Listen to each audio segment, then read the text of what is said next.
Welcome to the Building Up Women in Property podcast. I'm your host, Rebecca Bangura, and I'm thrilled to have you here with me today. This podcast is for ambitious women who work in property and construction who want to learn how to have a career they love on their terms. Join me every week where I'll leave you excited and confident to take your next steps. Thanks for being here with me. Now let's get started. Hello, welcome back for another episode. I'm so glad to have you here. Now, we are at the start of October 2022, and we are officially in the home stretch for this year. I always find this a really good time to actually just check in with ourselves and see how we are tracking with the goals that we set at the start of the year, and really ensure that the actions we're taking are aligned with those goals. And whether you're listening to this now in October or years or months from now, this conversation absolutely applies to you. Because if you are not already living a career and life that you love, then there's some work to be done there. Because having that fulfilling career and a lifestyle that brings you joy is absolutely achievable for every one of us. And it is something that I think we should each be aspiring to. Of course, that will look different to each of us. It's supposed to. But work doesn't have to be a slog. You can absolutely have a career that you love, that is fulfilling and challenging without having to sacrifice all the other parts of your life and your lifestyle. And I really do believe that we can have it all in a way that feels genuine and connected with who we are. So my point to all of that is that whatever goals you have for yourself, whether it's professionally or personally, they are absolutely achievable. It's really about how do you get there and what is that pathway forward. So I want you to look back on the year and think about what were the goals that you set for yourself? What were the things that you wanted to achieve? Now, you may have done this in the form of New Year's resolutions, or there may have been some very specific SMART goals that you set out, or they may have been hopes or aspirations that you had for yourself. And you may have chosen a word for the year to really encompass your intention for the year. And I want you to think back to that. And I want you to think about, have you achieved that? Or are you at least on track to? But if the answer is not a resounding yes, I've achieved my goal, or I am absolutely set to, then it's really time to check in with yourself and do that self-reflection and that self-awareness. Because if you haven't achieved what you wanted by now, you're not going to, unless you make some significant changes to what you were doing in order to create a different outcome. And the truth is, a lot can happen in 90 days if you want it to. I honestly believe that 90 days is the start of transformation. And I've seen it in myself, I've seen it with my clients. When you make that commitment to go all in for 3 months, everything can shift. Your results shift, your possibility shifts, your self-perception shifts. And that is crucial not only to change, but to living a life where you are confident and proud and excited by what you have and are continuing to achieve. And I think a really helpful way to think about this, if you haven't achieved what you set out to, is to firstly get clear on what it is you want. Do you know exactly what it is? And can you articulate it in a way that is not ambiguous or confusing? You want your goal to be so easy to explain that everyone understands what it is. What you want is to absolutely know with certainty when you have achieved that goal. It shouldn't be a black and white thing. And this is why sometimes having, a word for the year can be helpful. It doesn't necessarily tell you when you have achieved that outcome. So it's about really getting specific here and knowing not only what it is that you want, but also why you want it. Because that connection between the what and the why is crucial. That is the motivation for us. That is the driving force that actually propels us to take action that is aligned with the outcomes that we want. It's what actually ensures that the goals we set for ourselves are aligned with our values and our desires, not only in one area of our life, but in our whole lives. And for some people, you may absolutely have a clear goal that you set for yourself, and you started out with good intentions, but then got derailed. And look, that's what happens to most people. That's why a number of people that actually stick to New Year's resolutions is so low. But if that's happened to you, I want you to think about, was the goal you set what you actually wanted? Or was it something that you thought should be the next right step for you? Because often we get stuck in this trap of following a well-worn path around what the next level of success for us is, particularly in our careers, but often in our lives as well. It's that idea that you go to school, you finish school, you go to uni, you meet someone, you get married, and then you have children, and then this structured expectation of how our lives will unfold that really may not be what you want. So I want you to think about it. Are the goals you've set yourself actually what you want? Or are they the goals that look good on paper? This is crucial because if your heart is not in it, if you are not so excited and driven by what you want to achieve, it becomes incredibly hard to actually get traction in that. So you want to make sure you know exactly what it is you want to achieve and why it matters. And if you do find that there is a disconnect between what you said you wanted at the start of the year and what you think you want now, that's totally fine. You don't need to stick with a goal because you said it once upon a time. You need to stick with a goal because it is the right goal for you. So if that means starting fresh and setting a new goal for the end of the year, then go for it. But just make sure that you are all in on wanting to create that result for yourself.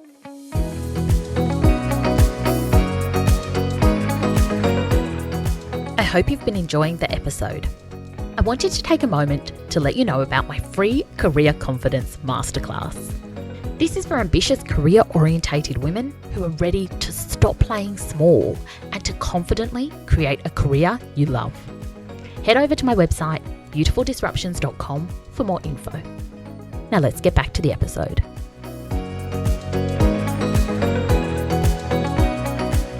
And then I want you to think about what has stopped you. This can be any number of things. The first thing is ourselves. We make excuses. We complain that we don't have the time or the money or the information to create the result we want. Now, I'm going to put it out there that in 99% of cases, that is just bullshit, right? We are resourceful people. We can Google every answer on the internet at no cost. And if you're listening to this podcast, then I know you have access to the internet. So we can always find the information that we need. We can also find the money. Now, it may be that you don't want to spend the money on achieving your goal, and that's fine, but that's a decision you're making around your priorities. And what that tells me is that the goal you've set is not the number one priority for you right now, and you would rather spend your money on clothes or going out or whatever it is, or travel, whatever it is for you. But just be conscious that that is a decision, that is a choice you are making. It is not a circumstance. And in terms of time, there's that saying, if you want something done, ask the busiest person you know because they will do it. Again, we all have the same amount of time. How we use it is based on how we prioritize things in our own lives. So if you're watching Netflix and relaxing every evening, that's fine. But know, again, that that is your choice rather than dedicating that time to going after what you want. Now, you might be getting stuck by what other people think of you. You might not want to be rocking the boat or upsetting people. And there is always going to be someone who doesn't agree with what you're doing. There is always going to be people with differing opinions and differing thoughts on how you should live your life. But this is your life. You get one shot at it and you're the one that lives with the consequences of your decisions. So as much as we would love everyone to be happy with our choices and support us and cheer us on, that is not the reality for any of us. So put your big girl pants on and get on with it. You need to have enough self-belief and integrity with yourself that you will go after what matters to you in spite of what other people think. You need to absolutely go all in and have your own back to create the results that you want because it is your life. And really, when we can get to this point of taking complete ownership, that is when we have the breakthroughs. That's when we can really start to move through self-doubt and start to believe what is possible for ourselves based on what we want rather than the expectations of others. Now, you may also find yourself feeling afraid of failure, or you may even be finding yourself afraid of success. And there's probably a whole other podcast in that, which I will do at some point. But I want you to really think about the stories you have about yourself and what is possible for your life and for your career. Because we all have these embedded beliefs that we've grown up with about what is normal and what our lives will unfold like. And more often than not, these stories keep us feeling stuck. They limit our thinking, they limit our possibility, and they stop us from going after what we truly want. That can take lots of forms. It can be avoiding taking action that is aligned with the goals that we want, or it can be in the form of self-sabotage as well. But I want you to know that we all have these stories about ourselves. We all have limiting beliefs around what is possible and what we are capable of. But the more self-aware we can be, the more able we are to rewrite that story. We are able to actually reframe what is possible for us and what we want.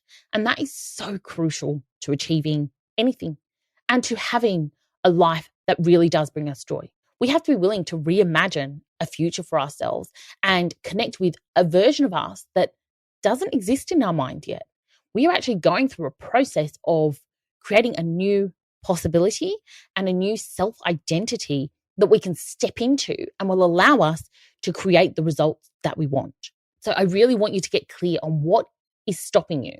And the final piece is really around making the commitment.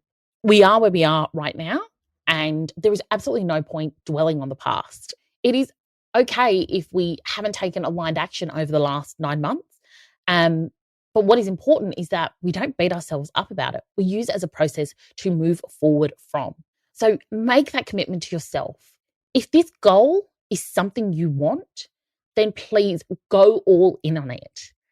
Stop making excuses, because the truth is nothing will change unless you make something change. So take ownership of that, take responsibility, and be the creator of the life and career that you want.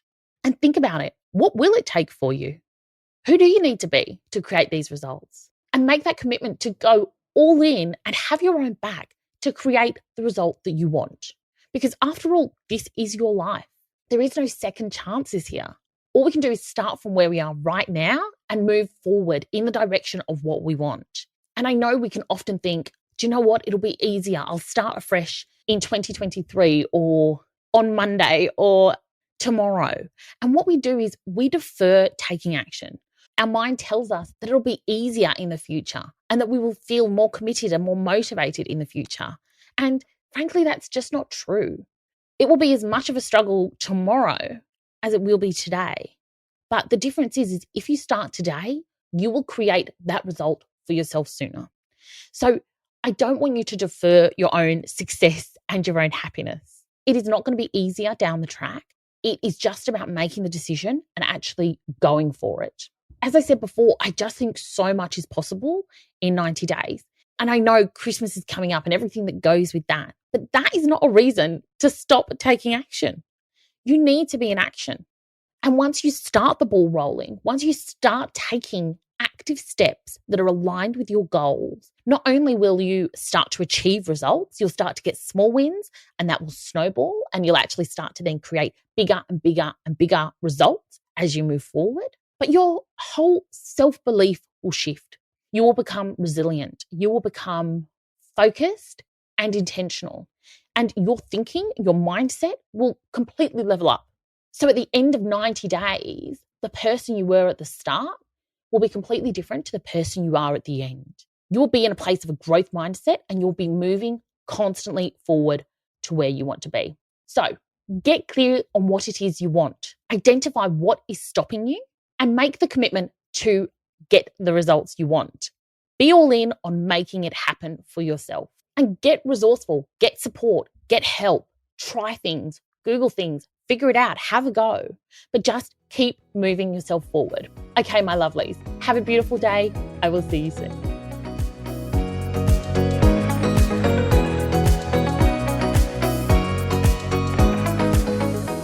Thank you for joining me on the Building Up Women in Property podcast. I'm Rebecca Bangura, and if you'd like to learn more about what I do, head over to LinkedIn and connect with me. Have a beautiful day, and I'll see you next time.